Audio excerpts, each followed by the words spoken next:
Hello दोस्तों। कैसे हैं आप सब? आई होप आप सब अच्छे होंगे। मेरा नाम है पीयूष विरमानी और मैं हूं एक सेबी रजिस्टर्ड रिसर्च एनालिस्ट।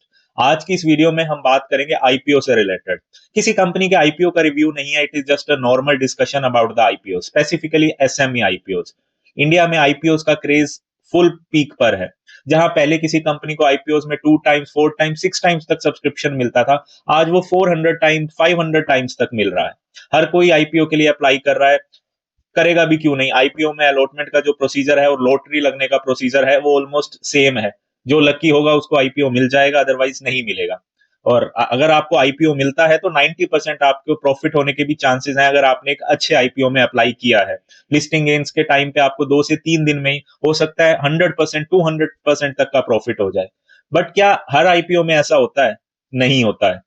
क्या आईपीओ अलॉटमेंट के बाद लिस्टिंग के टाइम पे कभी लॉस नहीं हो सकता? बहुत सारे आईपीओ ऐसे हैं जिनकी जब लिस्टिंग हुई तो वो डिस्काउंटेड प्राइस पर हुई, या फिर जैसे ही लिस्टिंग हुई नॉर्मल प्राइस रेंज में, उसके बाद उन्होंने एक स्टीप फॉल दिया, जिसके कारण जो नॉर्मल रिटेलर्स हैं वो उसमें फंस गए और एग्जिट नहीं ले पाए। एंड इनफैक्ट आज भी 2 से 3 साल हो चुके हैं ऐसे कुछ आईपीओ को जो अपने ओपनिंग प्राइस तक नहीं आए। बट आप इन सारे रिस्क को कम कर सकते हैं, जीरो तो नहीं कर सकते, अगर आप थोड़ी सी अपनी रिसर्च करते हैं या फिर किसी प्रोफेशनल की गाइडेंस को फॉलो करते हैं। ये सारा क्रेज ठीक था जब तक ये मेन लाइन या मेन बोर्ड आईपीओ के ऊपर था, यानी वो कंपनीज जो पिछले कई सालों से फील्ड में है और सेबी की ड्यू डिलीजेंस के बाद ही अपना आईपीओ मार्केट में लाते हैं। बट अब ये सारा क्रेज जा रहा है एसएमई आईपीओ के ऊपर। And in fact 99% of the investors को ये भी नहीं पता कि डिफरेंस क्या है एक एसएमई आईपीओ में और मेन लाइन आईपीओ में। कैपिटल का डिफरेंस सबको पता है कि अगर 14-15 हजार आप एक लोट के लिए दे रहे हैं तो it comes under the main line IPO, और अगर 1.5 से 2 लाख दे रहे हैं तो it comes under the SME IPO. But इसके अलावा भी बहुत सारे डिफरेंस हैं जो आपको पता होने चाहिए अगर आप एसएमई आईपीओ में इन्वेस्ट करते हैं। और फिर आप सोचिए कि क्या आपको एसएमई आईपीओ में इन्वेस्ट करना भी चाहिए या नहीं। लास्ट फाइनेंशियल ईयर में आए अराउंड 196 एसएमई आईपीओ जिन्होंने 6000 करोड़ से ज्यादा का फंड रेज किया। इस फाइनेंशियल ईयर में अभी तक 159 आईपीओ आ चुके हैं और जो रेज कर चुके हैं अराउंड 5700 करोड़। फाइनेंशियल ईयर 22-23 की बात करें, सो जो इन्वेस्टर्स थे अराउंड 4 to 5 टाइम्स हुआ करते थे एक आईपीओ के लिए। नेक्स्ट फाइनेंशियल ईयर में ये बढ़कर हो गए 45 times. And in recent financial year ये 245 टाइम्स तक हो चुके हैं, यानी 245 टाइम्स तक एक एसएमई आईपीओ ओवर सब्सक्राइब हो रहा है। सो आप देख सकते हैं किस तरह का क्रेज है एसएमई आईपीओ को लेकर। इन 3-4 चीजों का आपको पता होना बहुत जरूरी है अगर आप एसएमई आईपीओ में इंटरेस्टेड है, सो दैट आप एक सेंसिबल डिसीजन ले पाए कि आपको एसएमई आईपीओ में इन्वेस्ट करना है या नहीं। कोई भी कंपनी जिसकी पेड अप कैपिटल 25 करोड़ से कम है वही एलिजिबल है एसएमई आईपीओ के लिए। अगर किसी भी कंपनी की पेड अप कैपिटल 25 करोड़ से ज्यादा है तो वो मेन लाइन आईपीओ की कैटेगरी में आएंगे। एसएमई कंपनीज के ऊपर रेगुलेटरी चेक, रेगुलेटरी रिक्वायरमेंट बहुत कम होती हैं in comparison to main line companies. चाहे वो कॉर्पोरेट गवर्नेंस हो, फाइनेंशियल स्टेटमेंट डिस्क्लोजर्स हो, शेयर होल्डिंग पैटर्न के अगर कुछ चेंजेस हैं, तो ये सब चीजें मेन लाइन आईपीओ वाली कंपनीज को क्वार्टरली बेस पर करनी पड़ती हैं। But in the case of SME companies यहाँ रिलैक्सेशन है कि वो हाफ ईयरली या ईयरली बेस तक भी कर सकते हैं। और इसी कारण एसएमई कंपनीज में ट्रांसपेरेंसी का एक इशू हमेशा बना रहता है। एसएमई कंपनीज को सेलेक्ट करना होता है कि वो एनएससी पर लिस्ट होना चाहते हैं या बीएससी पर, जबकि main line main board companies NSC और बीएससी दोनों पर ही लिस्ट होते हैं। एसएमई कंपनीज को जो अलाउ करता है, परमिट करता है आईपीओ लाने के लिए, वो इधर एनएससी है या बीएससी है, सेबी इन्वॉल्व नहीं है। जबकि मेन लाइन कंपनीज का आईपीओ की परमिशन सेबी से मिलती है, उनको अपना draft red herring prospectus file करना होता है with SEBI. But in case of SME IPO ये सब प्रोसीजर हैंडल करते हैं हमारी exchanges, not the regulatory body that is SEBI. अभी रिसेंट कुछ ऐसे एसएमई आईपीओ आए जो अपने साथ एक क्वेश्चन भी रेज कर गए कि क्या एसएमई आईपीओ इन्वेस्टिंग सेफ है, क्या हर किसी को एसएमई आईपीओ में इन्वेस्ट करना चाहिए। ट्रैफिक सोल इस कंपनी का आईपीओ अभी रिसेंटली आया था एसएमई मार्केट में, इन्होंने डिमांड करे थे 45 करोड़। 345 टाइम्स इसका ओवर सब्सक्रिप्शन था, 10,000 करोड़ की बिडिंग मिली इनको। And in the last SEBI को इंटरफेयर करना पड़ा, कुछ फाइनेंशियल इरेगुलेटरीज मिली और उस कारण इनका आईपीओ कैंसिल कर दिया गया।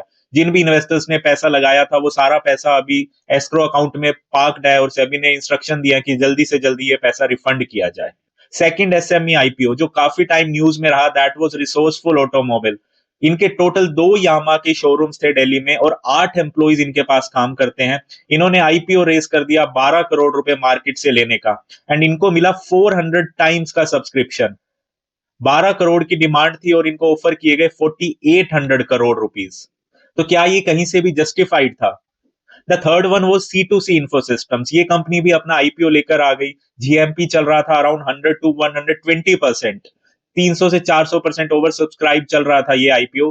बट सेबी ने इंटरफेयर किया और इनको बोला कि इनके फाइनेंशियल अकाउंट्स में कुछ डिस्क्रिपेंसीज हैं, जिसके लिए इनको ऑडिटेड रिपोर्ट सबमिट करनी होगी किसी भी इंडिपेंडेंट ऑडिटर के थ्रू।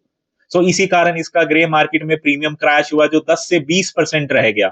एंड इनफैक्ट सेबी ने अपॉर्चुनिटी दी कि जो भी इन्वेस्टर्स इसमें अप्लाई कर चुके हैं और अब विड्रॉ करना चाहते हैं, उनके लिए भी एक विंडो ओपन करी गई। इसका सारा लिस्टिंग जो था प्रोसेस वो डिले किया गया, सो दैट जो भी इन्वेस्टर यहाँ से विड्रॉ करना चाहते हैं वो विड्रॉ कर सकते हैं अपनी एप्लीकेशन। एंड ये सब होने के बाद अराउंड 70 to 80% एप्लीकेशन विड्रॉ हो गई इस आईपीओ से। सो ये सारे आईपीओ कंसर्न रेज करते हैं कि क्या एसएमई आईपीओ सेफ है। इसमें इन्वेस्टमेंट भी ज्यादा है, 1.5 लाख रुपए मिनिमम इन्वेस्ट होता है, लोट्स में काम होता है। ऐसा नहीं है आप आईपीओ लगने के बाद एक शेयर सेल कर दे, दो कर दे। आपको लोट बेसिस पर ही डिसीजन लेना होगा। आपको अलॉटमेंट होगी वो भी लोट बेस्ड होगी, और जो आप सेल करेंगे वो भी लोट बेस्ड करेंगे, जैसा कि फ्यूचर ऑप्शंस के केस में होता है। अभी रिसेंटली सेबी ने एक अपना कंसल्टेशन पेपर भी रिलीज किया, जिसके ऊपर उन्होंने डिस्कशन करी कि वो एसएमई आईपीओ के जो नॉर्म्स हैं उनको स्ट्रिक्ट करना चाहते हैं, उनके ऊपर रेगुलेटरी कंप्लायंसेस बढ़ाना चाहते हैं, सो दैट ये फ्रॉड्स कम हो सके, कंट्रोल में आ सके।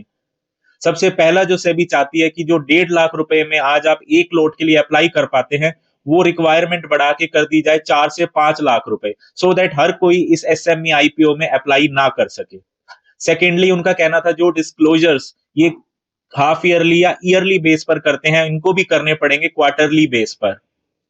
थर्ड कुछ ऐसा भी हुआ, जो कंपनीज लाती हैं कि हमें लोन पे करने के लिए पैसा रेज करना है मार्केट से, ये ऑप्शन हटा दिया जाए। किसी भी कंपनी को परमिशन नहीं मिलेगी कि वो अपना आईपीओ ला सकें जस्ट टू पे देयर लोन्स या अपनी लाइबिलिटीज को पे करने के लिए। फोर्थ पॉइंट ये भी रखा गया कि ऐसी कंपनीज को आईपीओ लाने की परमिशन नहीं दी जाएगी, या हो सकता है 20 से 25% अमाउंट वो यूज कर पाएंगे आईपीओ का, जो ऑफर फॉर सेल के लिए होंगे, यानी जो पैसे सिर्फ प्रमोटर्स के पास जाने होंगे।